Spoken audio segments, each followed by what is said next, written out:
وانەیەکی تر دەست پێ دەکەین هەر لەگەڵ هیگڵا لەگەڵ فکرێنێتەوە ئەنگاوێکی تر دەنین. هیگڵ کە باسی نەتەوە دەکا باسی مێژوو دەکا، ینی لە ڕێگەی مێژووەوە یا فکرەی نەتەوە ناچاری دەکا کە لە مێژووی مرۆڤایەتی بکۆڵێتەوە، ینی مێژووی جیهانی مرۆیی بکۆڵێتەوە. لای ئەو مێژووی جیهان بەرەو ئەوە دەڕوا کە نەتەوەکان لە ناو دەوڵەتەکانیانە دەرکەون و لەگەڵ ئەوەشە ئەم نەتەوانە بکەونە ناو پەیوەندیەوە لەگەڵێکە و گیانێکی ئاوا بێتە ئاراوە کە جیهان لە ساسترین حاڵەتی خۆیان دەرکەوێ و چ کاتێکیش لە ساسترین حاڵەتی خۆیان دەردەکەوێ کە ئەو پلانە لە ناو جیهانە بەتەواوەتی خۆی ئاشکراکە. یعنی بە مانایەکی تر دوا پلانی عەقڵ ئەوەیە، دوا ئامانجی پلانی عەقڵ ئەوەیە کە جیهان ئاراستەکە بەرەو ئەوەی کە ببێتە مەملەکەتێکی جیهانی بۆ نەتەوەکان. طبعا هەر نەتەوەیەک حتما کاتێ لە ناو شانۆی جیهاناوەکە و ناوی دەنێ مێژوو وەکو شانۆی جیهان ناو دەبا کە لە شانۆی جیهانە دەردەکەوێ بە ڕەنگ و بە تایبەتمەندی خۆیەوە دەردەکەوێت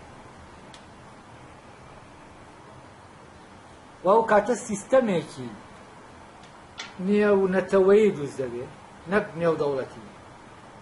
نێونەتەوەیی دێتە ئاراوەکە سیستەمەکە کۆمەڵێ هێز نین، بەهێزەکان دایان نابێت و بێهێزەکانیان ناچار کردبێ بەو سیستەمە. ئەم سیستەمە خۆی هەیە، خۆی گیانەکە هێناوەتە ئاراوە. لەبەرەوە سیستەمی بەهێزەکان نییە کە بێهێزەکانی پێ ناچار کرابێت، چونکە لە ئەسڵا لە ناو ئەو جیهانە ئەوەی حاکمە هێز نییە، ئازادیە. لەبەرەوە پەیوەندیەکانیش بە پێی سیستەمێک دەچن بەڕێوە کە سیستەمی هێز نییە و سیستەمی ئازادیە. ئەمە وەکەوە وایە ئەم دەوڵەتانە لە پەیوەندیە بن لەگەڵ یەکا و لە پەیوەندیشانە بن. ینی نەتەوەکان، نەک دەوڵەتەکان، نەتەوەکان لە پەیوەندیەکی ناوەکیان لەگەڵ یەکا و ئەو پەیوەندیەکە لە نێوان نەتەوەکانە هەیە ڕەبتی بەو پلانەوە هەیە کە لە ناو گیانە عەقڵەکەی هەیە. ینی هەر یەک لەو نەتەوانە کە دەگەڕێتەوە بۆ گیانە عەقڵەکەی خۆی یا ئەو میلەتانەی کە دەگەڕێتەوە بۆ گیانە عەقڵەکەی خۆی، هوشیاری بە فکرەی نەتەوە پەیا دەکات و دواتر هوشیاری بەو پلانە پەیا دەکات کە عەقڵ دەیەوێت مێژووی ئەم میلەتەی پێ دیاریکە. ئەو کاتە ئەم میلەتە دەگۆڕێ بۆ نەتەوە. یعنی میلەت چییە؟ میلەت مادەی کەرەستەی بەرجەستەبوونی فکرەی نەتەوەیە. بۆیە بۆ مەوزوعی بەرجەستەبوونی ئەم فکرەیە پێویستمان بە چییە؟ چۆن پێویستمان بەوەیە کە لە ناو ڕوحا هەیە، ئاوا پێویستیشمان بە مادە هەیە بۆ بەرجەستەبوونی. بەڵام کاتی ئێمە بیر لە مادە دەکەینەوە دەبێت لە پەیوەندیە بەو پلانەی کە ڕۆح هەیە بیر لە مادە بکەینەوە، ئەوەی کە مادیە و ئەوەی کە لە ناو گیانی سوشتایە. جا من لێرەم لە حەزەیەک دەدەم بۆ شتێک هەیە لەلاتان بوون بێت. لای هیگڵ مەوزوعی سروشت و مادە وەکو یەک دەبینێت. ئەو جاکاریە کە پێشتر من بۆم کردبوون لەبارەی ئەوەی کە سروشت خەزێنەی دانی شێوازەکانە بە فرمانەکە، شێوازی جێبەجێبوونی فرمانەکەی و عیبارەتە لە ئایدیاکان، ئەو فۆرمانەی کە فرمانێک وەری دەبێت و ئەم فۆرمانە جیاجیان و ناکرێت بەراورد بکرێن، تەنها فۆرمێک لەگەڵ خۆیان دەکرێت بەراورد بکرێت. بەڵام هەر میلەتە فۆرمێک و شێوازێک و نەریتێکی هەیە بۆ دەرکەوتنی هونەرەکەی و ئاینەکەی و زمانەکەی و هەر شتێکی تر لەمانەیە کە هەیە. ئەوەی مادەیە ئەوەیە کە ئەم فۆرمە وەردەگرێ و لە ڕێگەی وەرگرتنی فۆرمەکەەوە فرمانەکە لە ناوێ وەدیدێ. بەڵام هیگڵ ئەوەی سروشتیە لەگەڵ ئەوەی کە مادیە لە یەکی جا ناکاتەوە. ئەوەی سروشتیە دەیداتە پاڵ ئەوەی کە مادیە، بە معنایەکی تر سروشت هەر وەک مادە بیری لێ دەکاتەوە. لەبەرەوەی کاتێ ئێمە باسی سروشت دەکەین لای هیگڵ لەم وانە ئێوە ئاوا تێبگەن کە باس لە مادە دەکەیت کە ئەو دەڵێت گیانی سروشت عەقڵ حاکمەتیایە، مەبەستی گیانی مادەیە. بەڵام مادە لای ئەو چییە؟ مادە لای ئەو مادە سەرەتاییە نییە کە فۆرمی نییە. مادە عیبارەتە لە بوونەوەرەکان کە تیایانە مادەکە گرنگە لە ناو بوونەوەرەکان. یعنی ئامانجەکە لە مادەکەیەتی نەک لە سیستەمەکەیە. ئێستا بۆ نمونە بەردێک فۆرمی نییە، ئامانجەکەی لەو خاسیەتانایە کە پێیان دەڵێن خاسیەتی مادی. بەڵام ئێمە کە دەڵێن مادە بەو معنایی کە من پێشتر باسم کردووە، مادە شتێکە خاسیەتی نییە لە ڕاستیە. خاسیەت لە بەرەنجامی ئەوەیە سیستەم دێتە ناو مادەوە، بوونەوەرێک دێتە ئاراوە، ئەم بوونەوەرە خاسیەتی هەیە. ئەوە نام مادەکە خۆی خاسیەتی نییە. جا لێرە هیگڵ ئەمانەی لە ڕاستیە لێک جا ناکاتەوە. ئەو بۆیە وتم بۆی لێتان تێکەڵ نەبێت لەگەڵ ئەو فکرەی کە من پێشتر لەبارەی سروشت و مادەوە باسم کردووە.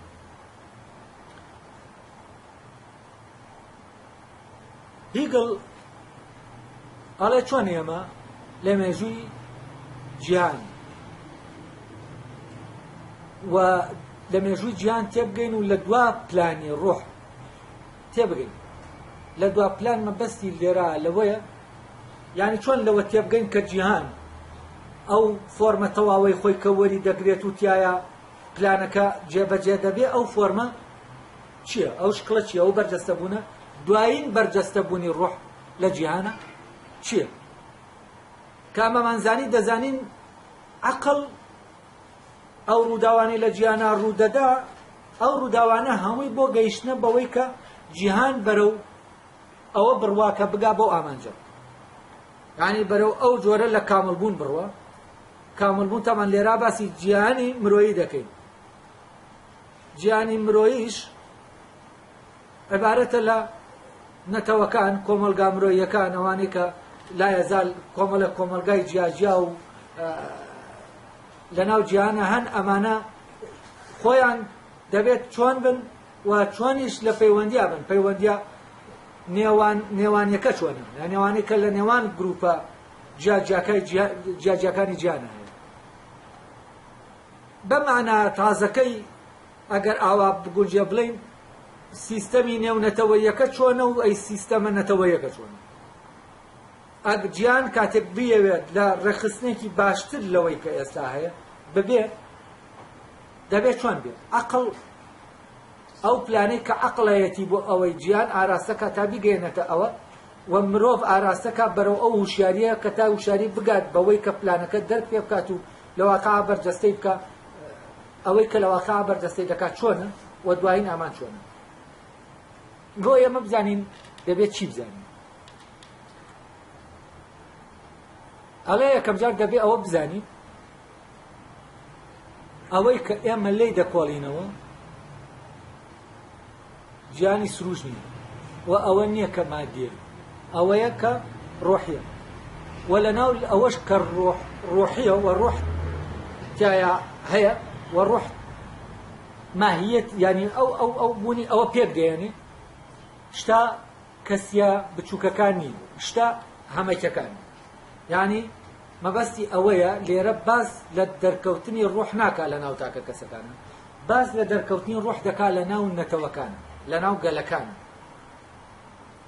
و لە ناو ئەوانە ئەوەی کە سەراپایگیرە، ئەوەی کە هەمەکی و گشتیە، لە ناو دەوڵەتە کە بەرجەستەبوونی نەتەوەیە.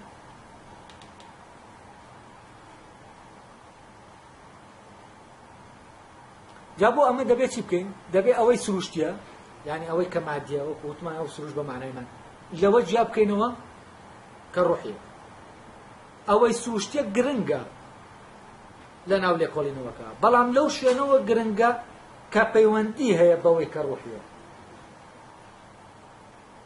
يعني لەوێوە کە ڕۆح ئەمەی مادەیە بەکاری دێنێ بۆچی بۆ ئاشکراکردنی خۆی لەوێوە گرنگە ئەوە ناوەکوتر ئەوەی کە ئەساسە و دەبێت پێی بگەین تێگەیشتنە لە ڕۆح خۆی ئەو ڕێگایە کە ئێمە وامان لێ دەکات لە ڕۆح تێ بگەین نەک لە مادە بەڵام تەبان بۆ ئەوەی لە ڕۆح تێ بگەین ڕۆح دەبێت لە دەرکەوتنی ڕۆح تێ بگەین بۆ ئەوەی ڕۆح دەرکەوێ ئەو کاتە دەبێت لە چا دەرکەوێ دەبێت لەوا دەرکەوێت کە مادی و حسیە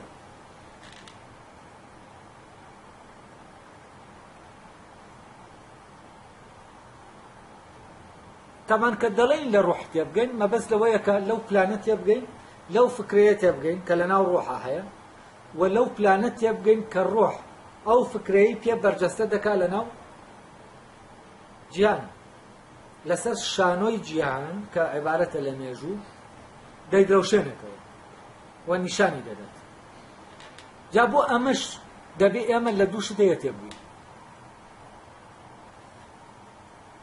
ڕۆح لەگەڵ مادە بزانین ئەمانە چی هیگڵ دەڵێ ئێمە دەتوانین ئەگەر لە مادە تێگەیشتین دەتوانین لە ڕۆحیش تێبگەین لە ئەلێرە جیاوازیەکی ورتەیە لە بینی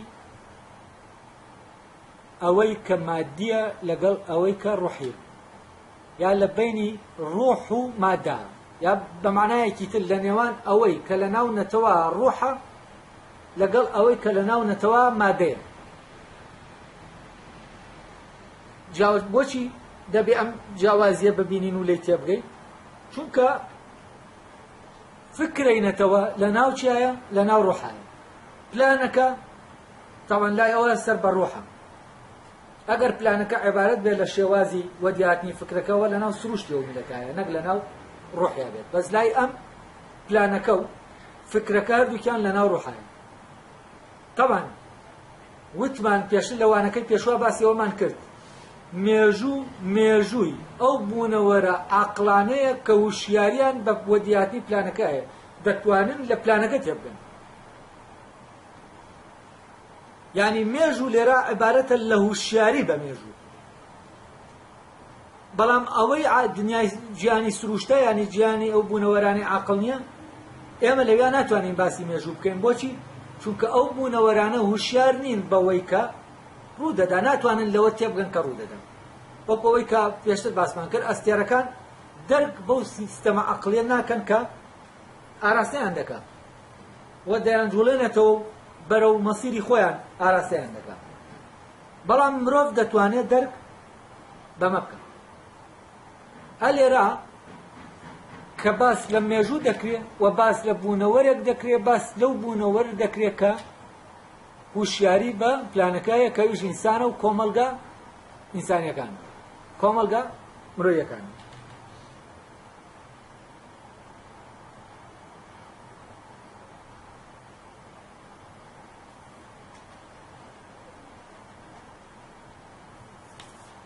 طبعا بۆەوەی میلەتێک بکەوێتە ناو ئەم پرۆسەیەوە پێویستی بەوەیە هوشیاری بە ئایدیاکە پێیاکە فکرەکەت پێیاکە لە ناو ڕۆحە کاتێک میلەتێک ئەم هوشیاریە تەخیر دەکات و هەوڵ نادا هوشیار ببێتەوە بەم فکرەیە و هەوڵ نادا هوشیار بێتەوە بەو پلانە ئەم میلەتە نابێ بنێتەوە یعنی ئەم میلەتە ناکەوێتە ناو مێژووەوە و حزوری لە ناو مێژووە نەبێت بۆ ئەوەی حزوری لە ناو ئەو مێژووە هەبێت دەبێت چی بکە دەبێ هوشیاری یەکەمەنگاوەیە کە هوشیاری بە ئایدیاکە پێیاکە بە فکرەکە پێیاکە لەگەڵ پلانەکە طبعا فکرەکە و پلانەکە لە ناو ڕوحی ئەو میلەتە هەیە بە شکڵێکی ممکنەیە بۆ ئەوەی بەم شکڵە ممکنە کە لە ناو ڕوحایە و دیار نییە بێتە ناو واقع و دەرکەوێ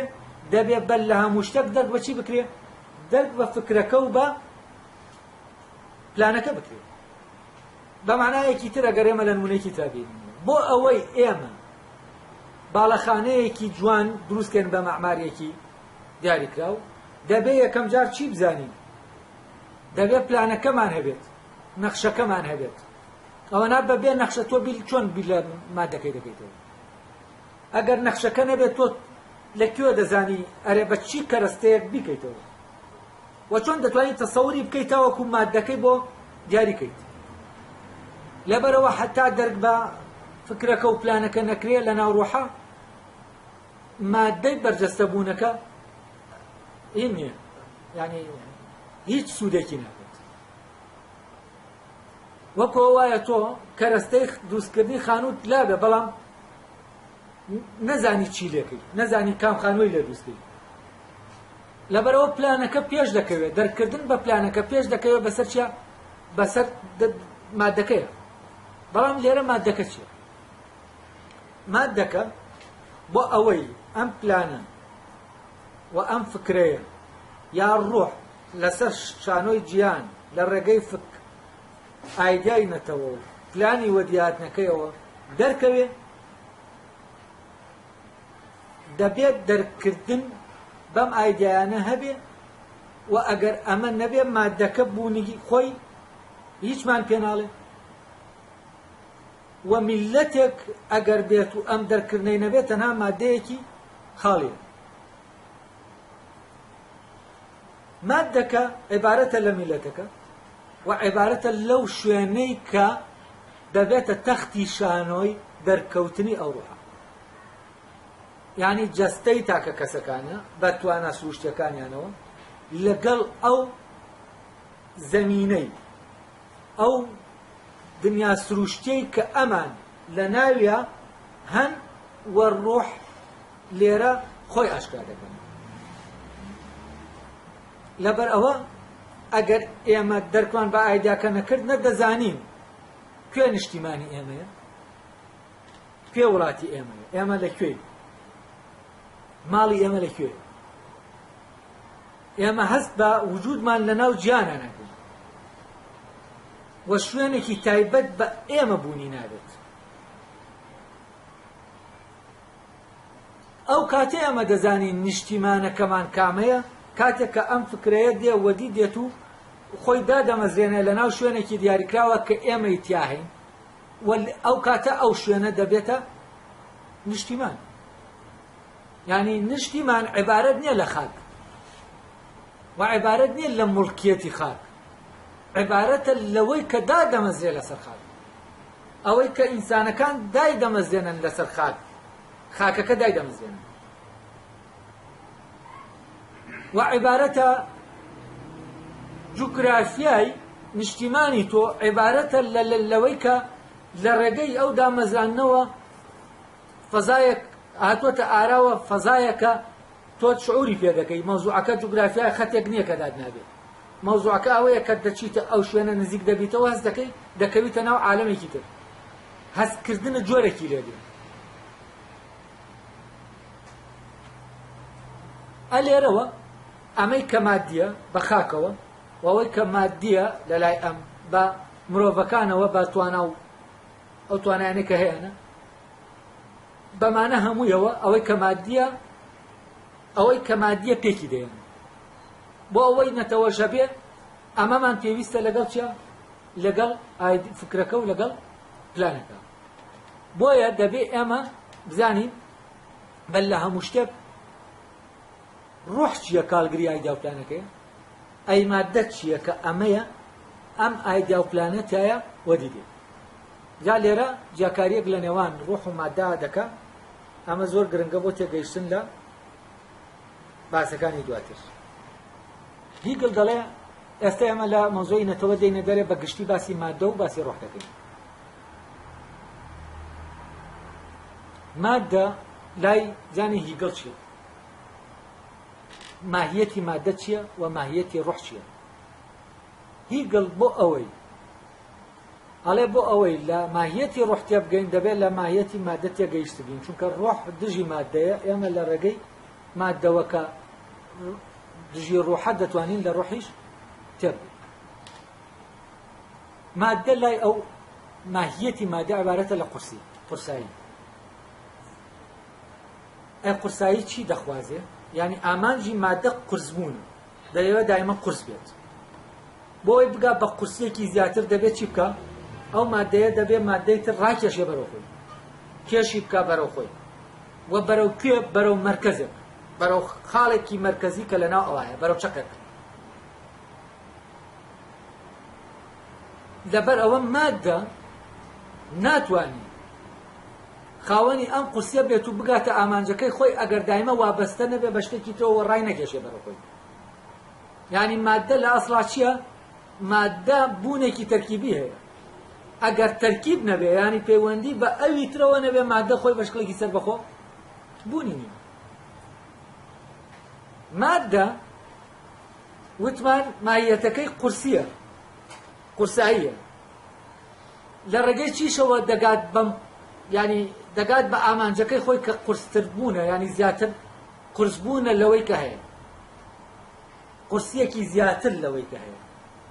بەچی ئەم قورسی و سەنگینیە دروست دەبێت؟ بەوەی کە ئەوەی لە دەوروبەریایەتی هەمووی کێش بکە بیخاتە سەر خۆی و بەمە قورسیەکەی زیاد کە تا دەگاتە ئاخر حەدی خۆی. تەمان هیدڵ دەڵێ لەناو ماددا لێک دژیەکەیە. لێک دژیەکە چییە؟ ئەڵێ ئەگەر بێت و ئەم شتانە، ئەم مادەیەک مادەکانی تر ڕاکێشێ بەرەو ناو خۆی و نزیک کەوێتەوە لە چەقەکە و هەموویان بخاتە ناو چەقەکەەوە کۆیان کاتەوە مادە خۆی نامێنێت. لەبەرەوە دایمە مەسافەیەک لە بینی ئەو خاڵە ناوەندیا هەیە لەگەڵ چیە؟ لەگەڵ ئەوەی کە لە دەرەوەی ئەوانە. یعنی چی؟ یعنی دایمە پەیوەندیەکی دەرەکی هەیە. مادام مەسافە هەیە کەواتە پەیوەندیەکی دەرەکی هەیە. کە ئەم مەسافە نەما ئەو کاتە چی نامێنێ؟ مادە هەر خۆی نامێنێ. لەبەرەوە کاتێک کە ئەمە دەچێتە ناو ئەو خاڵەوە، لای ئەو مادە وجودی نامێنێ. تەمان لێرە کە دەڵێ مادە مەبەستی لە بوونەوەرە، مەبەستی لەو مادە نییە کە ئێمە باسمان کرد مادەی سەرەتاییە و ئەمانە هەستی پێ ناکرێ ئەم مادەیە. و فعلەن بە معنایە کە هیگڵ دەڵێ ئەگەر بێت و مادە بگاتە ئەو خاڵە، مادە خۆی پارچە پارچەیە. ئەگەر خۆی کۆکاتەوە و بیەوێ یەکبوونێک دروستکە لەناو ئەو خاڵە، یەکبوونێک لەناو خۆیان یەک بێ مەسافە نەمێنێتەوە، ئەوە مادە نامێنێ. یعنی دەبێتەوە بەو مادە سەرەتاییەی کە هەیە وەکو بوونەوەر وجودی نامێنێ لێرە. کەواتە مادە چییە؟ مادە وابەستەیە، مادە دایمە پێویستی بە بەستنەوەیە و مادە ئازادی تیا نییە. کە ئەمەمان زانی کەواتە ئەگەر ماهیەتی مادە بەستنەوە و قورسایی بێ، ئەوە ماهیەتی ڕۆح ئازادیە. و ئازادی لای هیگڵ تەنها خاصیەتی ڕۆح نییە، هەر خاصیەتێک، خاصیەتی ئەساسی ڕۆحە. یعنی ڕۆح بەبێ ئازادی حزوری نییە. لەبەرەوە لەگەڵ بوونی ڕۆحە ئازادیش هەیە. بۆچی ڕۆح ئازادە؟ چونکە ڕۆح لە پەیوەندیایە لەگەڵ خۆیە و خاوەنی یەکبوونێکی ناوەکیە نەک دەرەکی. بۆچی؟ چونکە ڕۆح کائینێکی سەربەخۆیە، لە خودی خۆیە هەیە. بۆ ئەوەی هەبێ پێویستی بە شتێک نییە بکەوێتە ناو پەیوەندیەوە لەگەڵیان. و ڕۆح ئەلێرا ئێمە لی تێدەگەین ئەو بوونەوەرەیە کە لە خۆیان بوونی هەیە و بوونی لەسەر هیچ شتێکی تر ڕانەوەستاوە. کەواتە ئەوەی کە لە خۆیان بوونی هەیە و بوونی لەسەر هیچ شتێکی تر ڕانەوەستاوە و بۆ بوونی بێنیازە لە هەر شتێکی تر و هیچ شتێک ڕاناکێشە، ڕەبتی ناکا بەخۆیەوە، نایبەسێتەوە بەخۆیەوە، چونکە پێویستی بەمبەستنەوەیە نییە. ئەوەی کە ئاوابێ ئەوە چییە؟ ئەوە ئازادە. ئەلێرا ئێمە ئازادی بە جۆرێک، ینی معنای ئازادی لێرە شتێکی ترە. ئەو ئازادیە نییە کە ئێمە عمومەن داوای دەکەین بۆ ئەوەی ئەم ئازادی کە هەیە ئێمە داوای دەکەین بۆ بەستنەوەیکی زیاترە. ینی ئێمە داوای ئازادی دەکەین بۆ ئەوەی ئەو دیوارە هەڵگیرێ کە ئێمە دەبەستێ بە شتەکانەوە کە ئەم دیوارە خراوەتە بەیمان. یعنی ئەم جۆرە لە ئازادی لە ئەسڵا سەرچاوە لە چیەوە دەگرێت؟ لە وابەستەبوونەوە دەگرێت. یعنی ئەمە خۆی داوای وابەستەیکردنە بە ناوی ئازادی. یعنی من ئازاد کە لە وابەستەبوون، من ئازاد کە لە پەیوەستبوونم بە شتەکانی ترەوە. ئەمە مادەیە قسە دەکات بە ناوی ئازادیەوە ئەگەر بە زاراوە هیگڵێکی باسکەین ئەمە مادەیە دەڵێ ڕێگەم بدە بە ئەوەی کە هەیە ڕایکێشم بۆ خۆم و بلکێنم بە خۆمەوە یا من بلکێم بەەوە ئەم یەکبوونە دەرەکیە بێنمە ئارەوە بەڵام ئەوەی لە ناو ڕوحایە یەکبوونی ڕوحی لە ناو خۆیەتی لە ناو خۆیەتی یانی چی؟ یانی خۆی لەگەڵ خۆیایەکە نەک خۆی لەگەڵ شتێکی ترا چونکە خۆی لەگەڵ غەیرەکە یەکبوو یەکسەر چی دروست دەبێت؟ نێوانێک دروست دەبێت یەکسەر وابەستەبوون دروست دەبێت بەڵام ئەوەی کە خۆی لەگەڵ خۆیە لە پەیوەندیایە ئەمە چییە؟ ئەمە وابەستەبوون دروست نابێت چونکە تۆ بە خۆتەوە وابەستە یانی چی؟ یانی تۆ خۆت و خۆتی خۆت هەر خۆتی کاتێ مرۆڤ وابەستە دەبێت بە ڕوحەوە ئەمە وابەستەبوون نییە ئەمە خۆی دەبێت بە خۆی بەعکسەوە لە وابەستەبوونی بە ڕوحی ئەوەی کە وابەستەی کردووە لێی دادەماڕێ یانی ڕێک پێچەوانەی ئەویتر ئەوەی کە مادیە و بەستوویەتەوە و کردوێتی خستوێتە ناو یەکبوونێکی دەرەکیەوە ئەوە چی دەبێت؟ ئەوە نامێنێ و ڕوح دەیگەڕێنێتەوە بۆ خۆی و دەیخاتەوە ناو ئازادیەکەی خۆی جا ئەلێرەوە لە شتێک تێدەبێت کەواتە ئەوەی ڕوحە ئەوەیە کە پشت بە هیچ شتێک نابەسێ ئەوەیە کە سەر بەخۆی کاتێک هیگڵ دەڵێ کاتێک یەکێک پشتی بە یەکێکی تر بەست ئەو کاتە ئەم کەسە دەگۆڕێ بوونی دەگۆڕێ یانیشی یانی لە کائینێکی ئازادەوە دەبێتە کائینێکی وابەستە دەبێتە شتێکی جگە لە خۆی کە بوو بە شتێکی جگە لە خۆی ئینجا دەتوانێت بکەوێتە ناو ئەو پەیوەندی یەکبوونە دەرەکیەوە لەگەڵ ئەو غەیرەی کە کەوتۆتە پەیوەندی لەگەڵ کەواتە ئەلێرا دەبێتە شتێکی وابەستە و بەستراوە بەڵام ئەوەی کە پێویستی بە ینی پشت تەنها بەخۆی دەبەستێ ئەوەی پشت بەخۆی دەبەستێ ئەمە ئازادە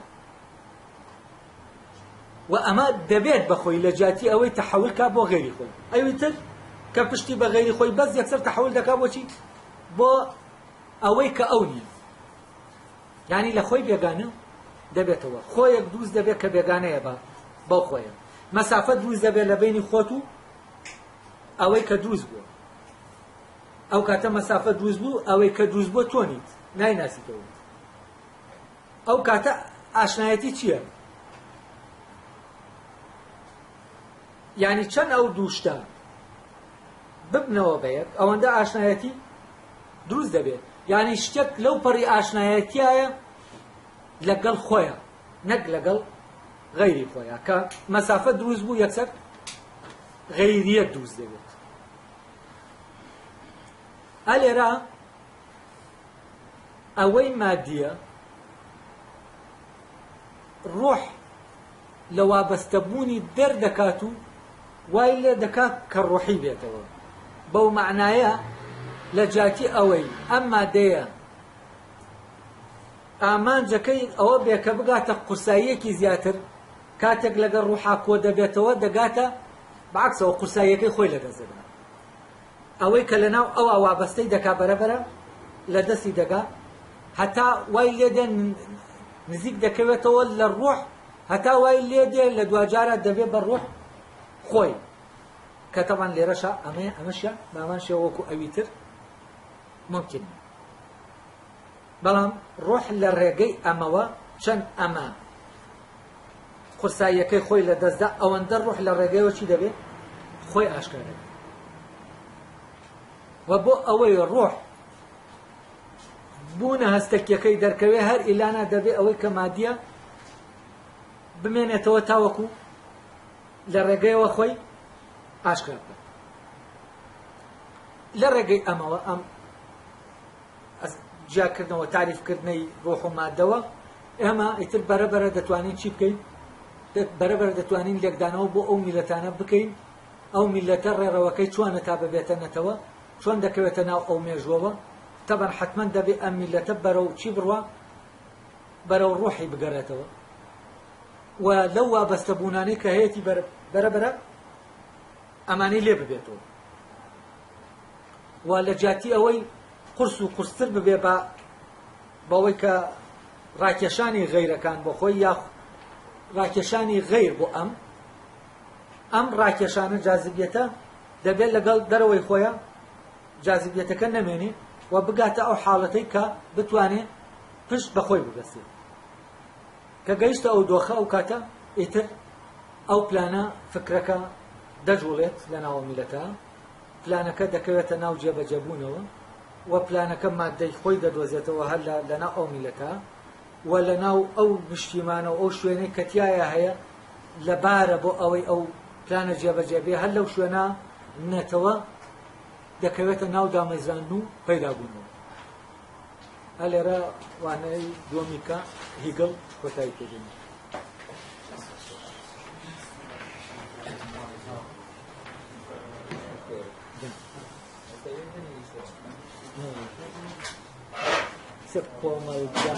Komalega.